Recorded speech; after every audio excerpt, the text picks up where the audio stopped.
The year was 2022, and there I was, eagerly hoping for a new Pokemon game.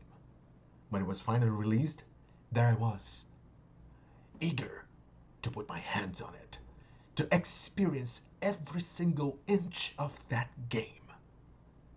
And if you saw my review, you saw how disappointed I was, right? Disappointed with the game technically. But I praised, I praised the sound, I praised the story, I praised the characters, I praised the setting, I praised many things. But I was so disappointed at the bugs, at the raids, at everything that could be part of the gameplay. And yet, when they announced it, when they announced this DLC on February 2023, I was hopeful again. Well, fool me once, shame on you. Fool me twice, shame on me. But it's Pokemon Gen 9, so fool me 9 times? Well, shame on everyone else, right? Anyways, welcome everyone. And Happy New Year. I know the year started in January, but I was on vacation. Did it stop me from playing video games? No. Did it stop me from playing this game right here? This game right here? Absolutely not. As I said, I was eager. I was eagerly waiting for this. And I gotta say, after playing it thoroughly, I got a lot to share. Is the hidden treasure of Area Zero a treasure? Or is it Nintendo's new cash grab? Just to prey on the Pokemon fans' hopes and expectations? Before I say anything,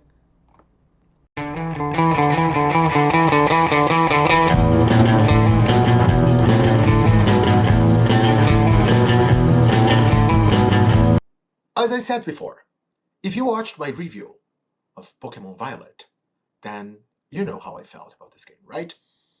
We are gonna go on full spoiler territory. So, because this is about this DLC and this game. So, if you haven't played the game, and if you're thinking about it, watch my review.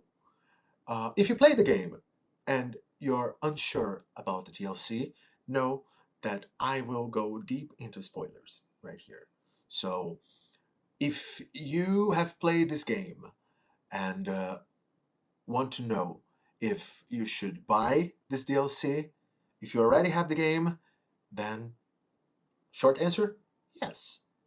But know what? Know your Nintendo, so you won't be disappointed.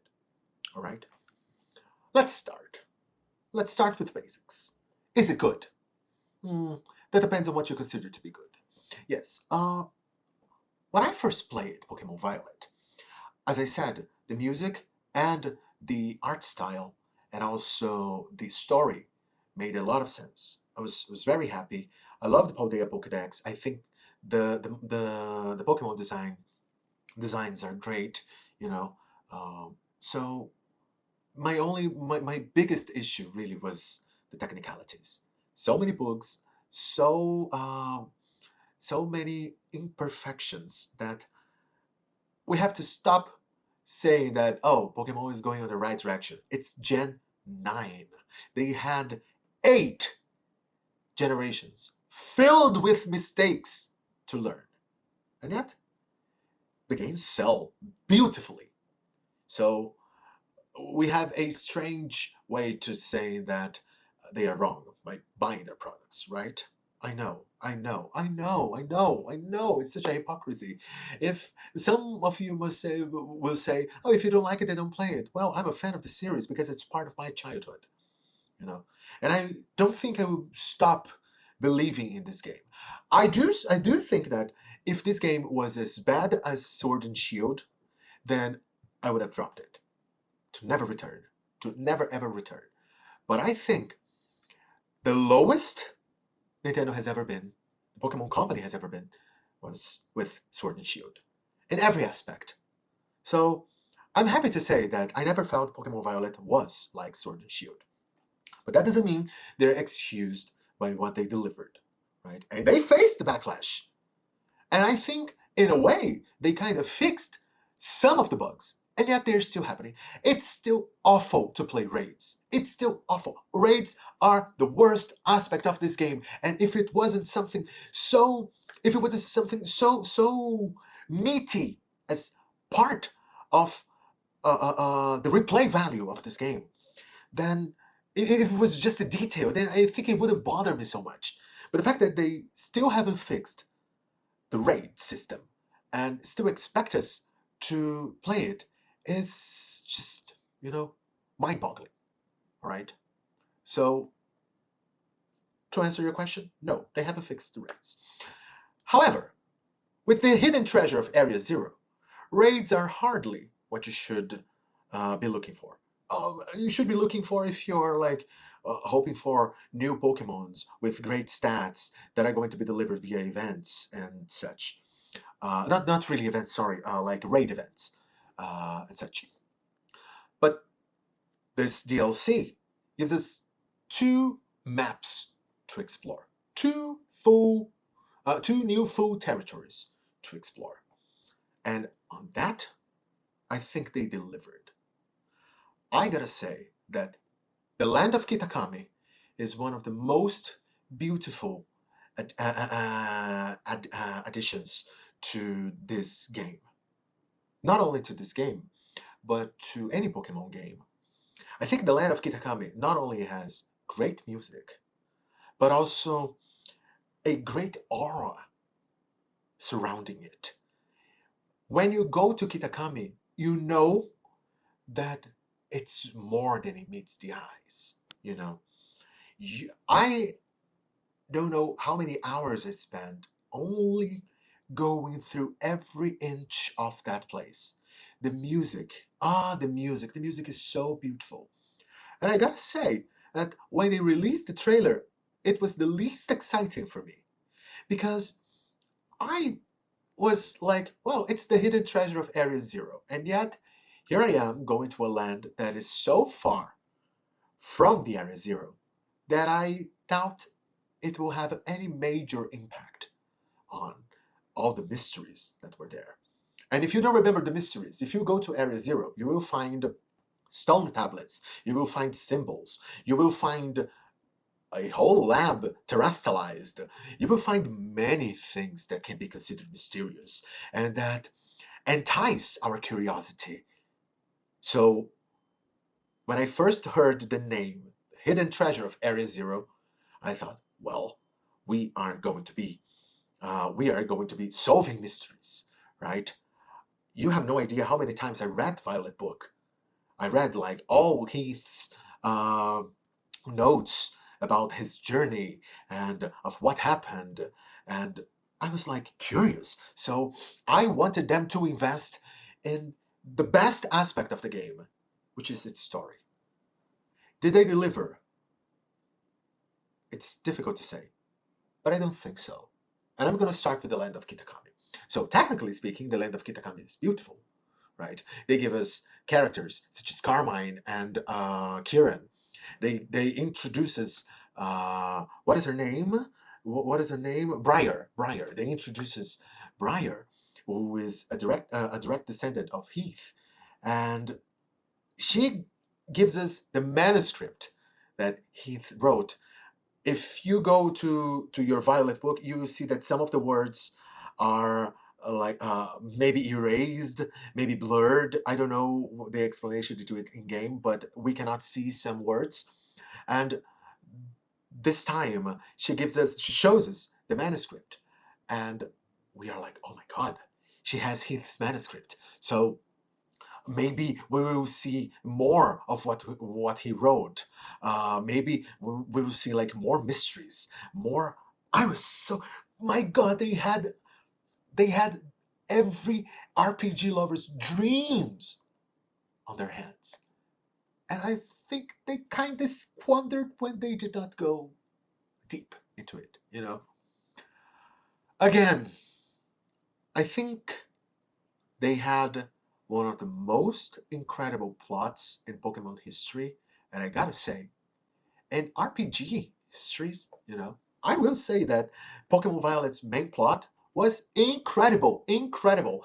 Partly because we never expected a Pokemon game to go this deep in its lore. It's usually left for us to guess lots of things, to think that is this deep when they were being only, I don't know, lazy and such.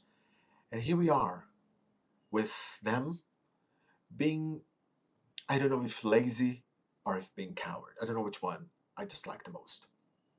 But you have these three characters, and the story develops quite well. You have an ogre to to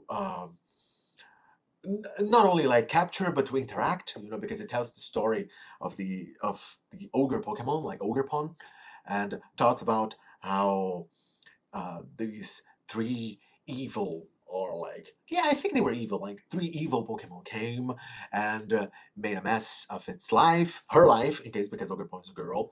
And we get all that, and it's cool, it's nice, but I don't know how.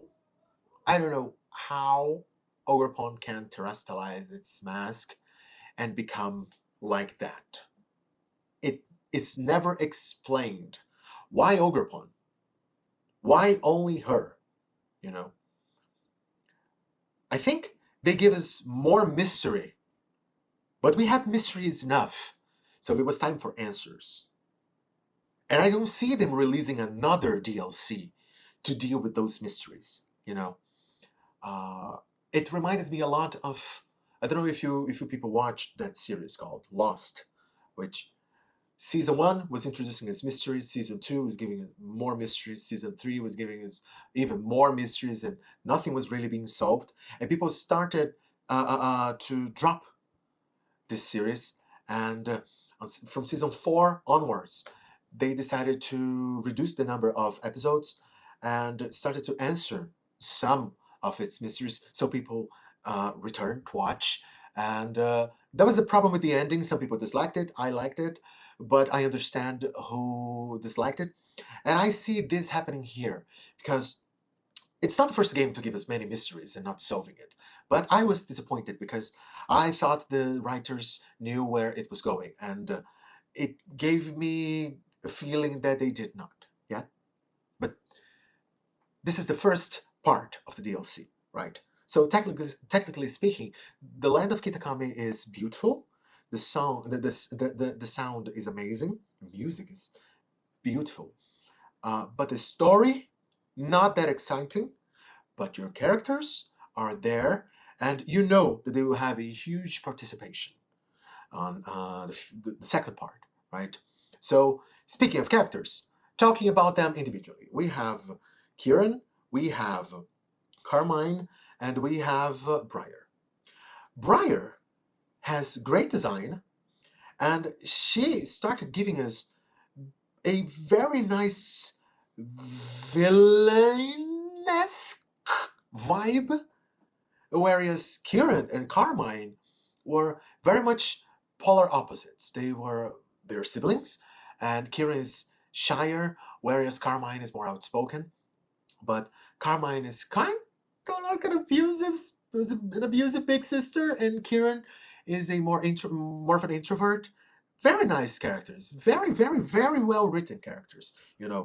I think what the way they are shown in the story, I think it's very fitting.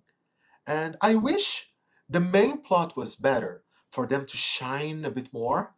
But I like the fact that we start being friends with Kieran, and then we switch to becoming closer to Carmine, and Kieran being like treated as an outcast, and Kieran always believing that the ogre was innocent, and the loyal three, which is the three evil Pokemon, being revered as heroes. Kieran, like, knowing or feeling that they were actually evil, but it's never explained how they come back to life. It's never explained what sort of power is that of the chains they carry. It's not explained how Ogrepon terrestrializes its mask. Nothing is really explained. It's just given to us, and basically it's a huge like F you and on our faces, and it's like, just figure it out, community. And we have given you gameplay, so go play it and don't expect us to know where we are going with this, right? That's basically the feeling. So after playing it, I was like, well, I think they are going to solve the mysteries in the second part, right? Because there was a great cliffhanger there. And then the second part came, and we go to the Blueberry Academy in Unova. And if you don't know, Unova is where black and white the black and white games take place. And we go there to this academy that is in the middle of the ocean, and with lots and lots of money, like budgets were spent. I was I was amazed by how big the Blueberry Academy is, and how much of a traditional, like a traditional school, the UVA Academy is, right? And Blueberry Academy, they focus more on battling and double battles. So it's great that the game changes it. This is where I think they got it right. When we go through Blueberry Academy, we know that we have to battle in teams. So it's going to be like double battles with all the trainers. You still you still like single battle against wild Pokemon, but the trainers, you do double battle. I like it. I like it because it gave me the feeling that I was playing Pokemon Coliseum, the best Pokemon game to date, you know. But it gave me huge Pokemon Colosseum vibes. And I like the characters that were introduced there, and I like that there was a kind of a time skip in which what we did in Kitakami showed that we was relevant to the plot, you know. And I enjoyed it. I enjoyed how different the characters were from the characters that are introduced in the first part, how different they were in this second part. I like the shift in personality. I like how they were built, and it made me really go with the story. And I was like, yes, writers, bring it on. Uh, the terrarium, which is the area in which you explore, the second area. So the land of Kitakami is one big map for you to explore, and the terrarium is another big map to explore. So with this DLC, you get two big areas to explore, and I liked it. I really liked it. You also have the opportunity to capture the starters if you play some missions that are given to you, which is great because it breaks the monotony, because it can get monotonous. I think this is what happens to Kitakami. Like after we played the first part, before playing the second, there was not much to do there other than playing that mini game with the balloons and all that. So ogre ousting, I think that was the name. So it's nice to have many small quests. They are repetitive, but at least an effort was made to make people, engage more with the second area. I liked it. I honestly liked it. I think they played it quite nice, and I love the design of the terrarium. I love the design of the Blueberry Academy. I think Blueberry Academy is how can I say? I think the Blueberry Academy has lots of room to grow even after you finish the DLC, but one can only hope, right? Because after you finish the Blueberry Academy plot and you face your rivals, plural, because we have two rivals. One is like a lesser rival, and another is like Kira is really your main rival in this game. which is great because I remember facing him and thinking, well, there it is. Like he is a fine Pokemon trainer. You know, I think it's. I hope they use Kieran more, like in the animation, or um, Kieran has more to do in the game if they ever release a part 3 or 4, whatever. I think Kieran is a very solid character, and with that being said, I think Carmine loses her shine a little bit because let's face it, I think she sucks. I think she's a horrible, horrible sister, and she is just receiving what she deserves from Kieran, because she used to talk to him in a very abusive way, and now Kieran is just retributing.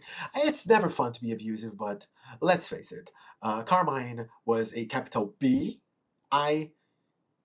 It's not like the me, but like she was a capital B. And Kira was just not having it. But I gotta say that the theories regarding Pokemon, the Hidden Treasure of Area Zero, the theories regarding that were better. Oh, they are always better than what the writers have to us, right? Because, and here's the thing,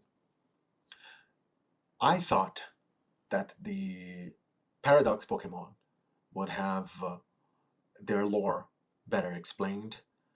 I think that the name of the first part is the Teal mask. So we are given the Teal mask, and it's okay. Like it's a Teal mask. I think that's how you pronounce Teal.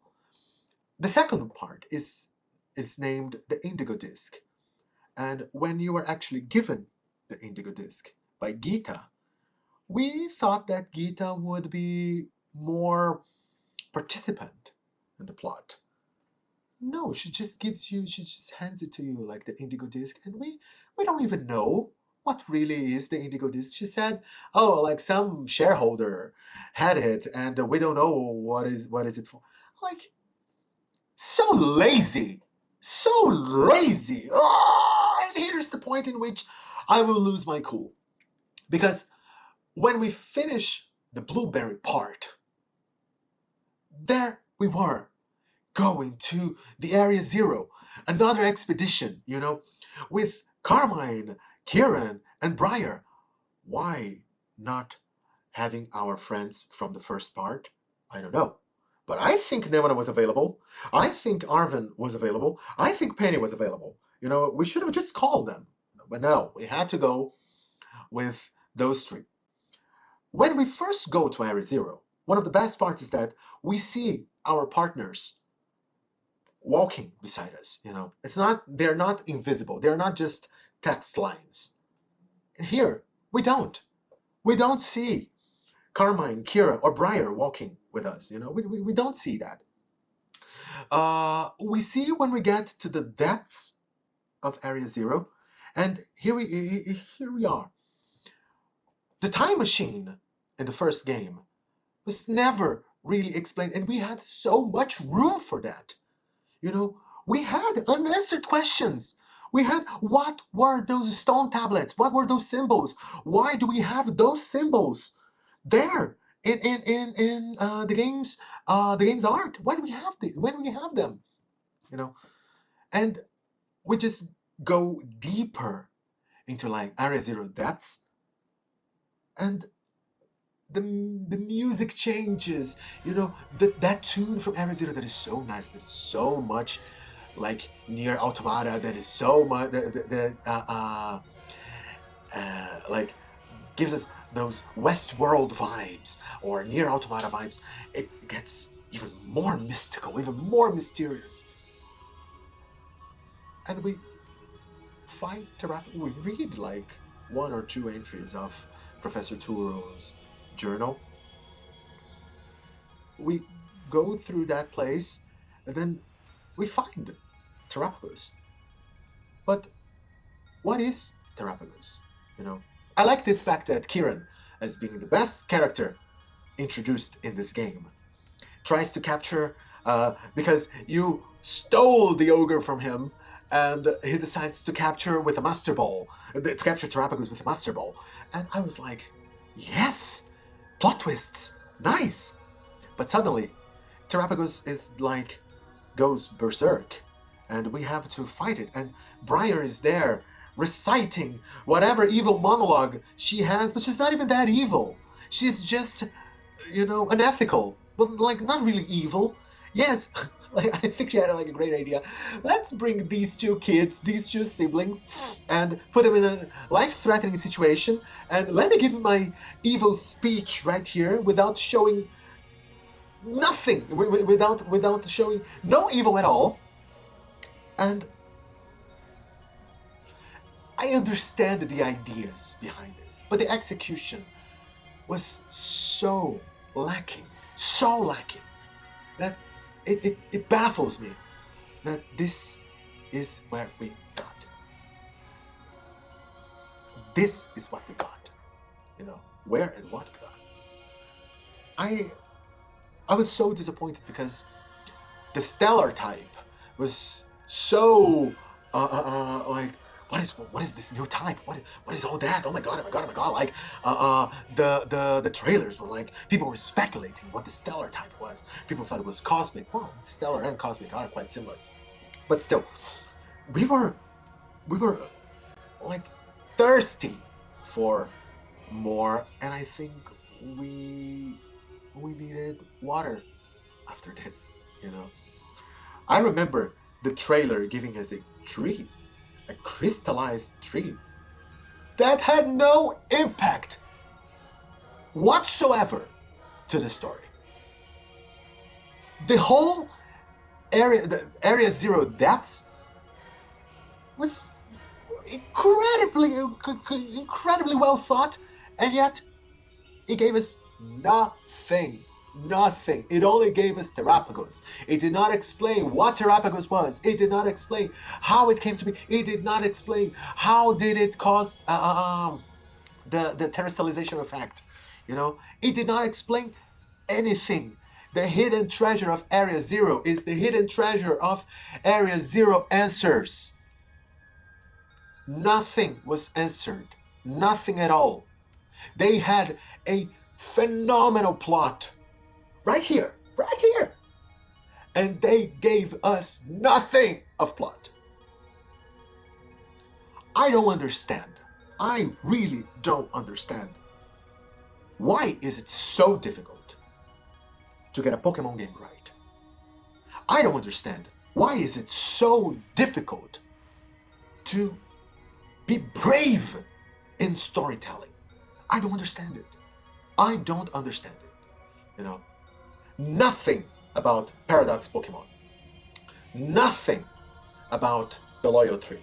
Nothing about the terrestrialization effect about the terrestrialization. Nothing. You just capture Terrapagos and that's it. What's the point if it's just it? What's the point? Please answer me in the comments. What's the point of promising so much and delivering nothing? You had one job and it was already there with you. You had a great plot. You just needed to deliver. And you decided not to. At least with this DLC. Will it have a second one? I doubt it. But I hope. Because fool me once, shame on you. Fool me 9 times, shame on everyone else. Right? And yet, at least, I can say that they've given us very good insights on the characters. Right? Not Briar. But the NPCs that we were introduced in the first games and in the DLCs too, because along with that they had an epilogue, which was the Pachyrant episode, which again did not tell us anything. We all had theories that Pachyrant was controlling the loyal tree, but it wasn't. The loyal tree was already the loyal tree when they first started. You know, nobody knows how they got their toxic chain. Nobody knows anything regarding that because we haven't been given anything. You know, so my thoughts regarding the hidden treasure of Area Zero. I expected more. I expected more. I expected to have answers. I think it's very easy. People think it's difficult to give an answer. It is. It is. And it's very easy to ask questions. It's very easy to ask questions of any kind, you know. But I would like those answers to be given. And I just have more questions. And I don't know if they will ever answer those questions. You know? I don't know if they will answer about Ogrephone's masks. I don't know if they will answer how Peturant came to be. I don't know if they will answer what are those toxic chains. I don't know if they will answer what was Terrapagos, why is it responsible for that, and also, if you go to Kitakami, to the crystal pool, after capturing Terrapagos, you have a very interesting scene with Professor Turo or Sara, depending on the game you're playing. And Terrapagos has,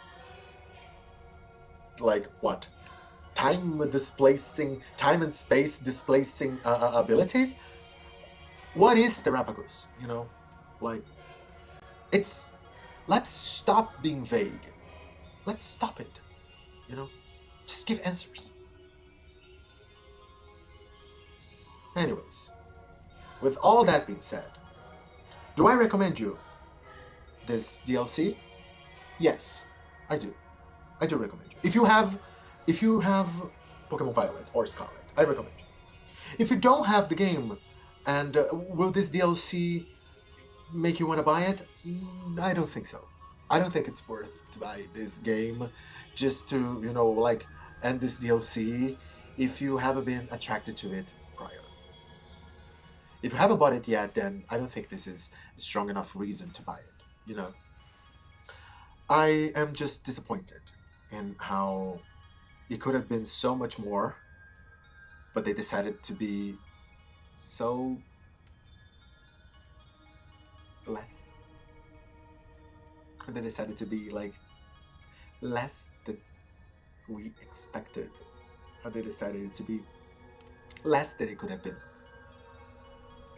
I think you have to, in a way, I like to end this review thinking about expectations. If you build up expectations in your community, you are 100% responsible for them feeling frustrated, or also for them feeling that they got what they wanted. It's not only the bad, it's the good also. But to the game developers out there, or people that are like game enthusiasts, like myself, if you have the opportunity, the manpower, and the budget to make something more from what was already big, that is no reason not to do it. But if you decide to make it less, then shame on you. I give Pokemon Violet, a hidden treasure of Area Zero,